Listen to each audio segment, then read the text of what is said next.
lancer un appel à la raison, lancer un appel au rassemblement de l'ensemble des forces disponibles dans le respect de chacune et de chacun de la diversité pour prolonger, amplifier la dynamique que nous avons commencé à mettre en œuvre pour une majorité de progrès social, écologique et démocratique.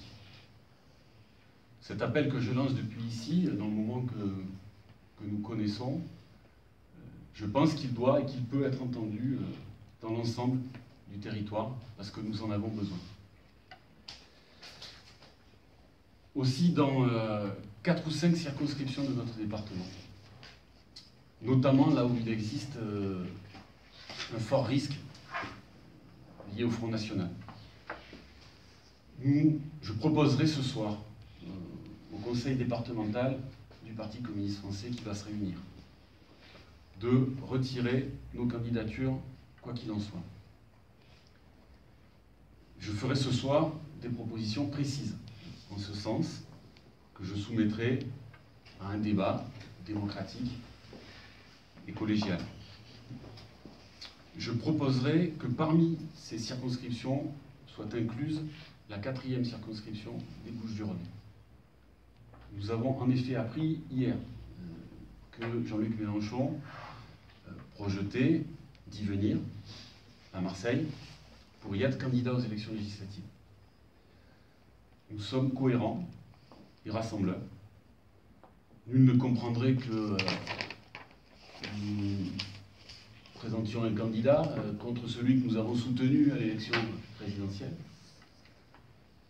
Donc je proposerai au conseil départemental du Parti communiste français de retirer nos candidatures et de soutenir celle de Jean-Luc Mélenchon.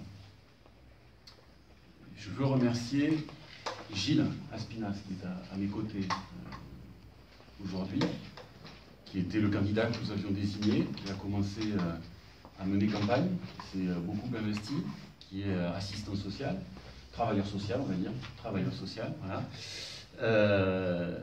Et également Jamila Salvatori, qui était sa suppléante et qui, elle, travaille dans la grande distribution. Tous les deux se sont fortement impliqués depuis plusieurs mois dans la campagne des présidentielles, des législatives, pour faire grandir notre combat commun et nos idées. Nous avons échangé ensemble beaucoup. Ils ont eu un certain nombre de réunions, de rencontres pour évaluer les choses, et nous avons pris cette décision de concert. Donc je veux les remercier. Gilles avait déjà à plusieurs reprises s'était présenté, à quelques reprises, disons au moins 2, aux élections locales, et il avait fait de très très bons résultats. Donc c'était un candidat sur lequel nous fondions beaucoup d'espoir, et nous avons pris cette décision-là.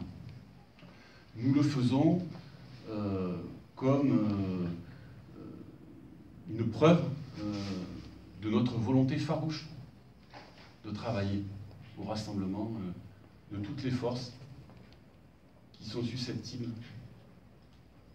d'agir ensemble pour changer le cours des choses et modifier le paysage politique issu de la présidentielle.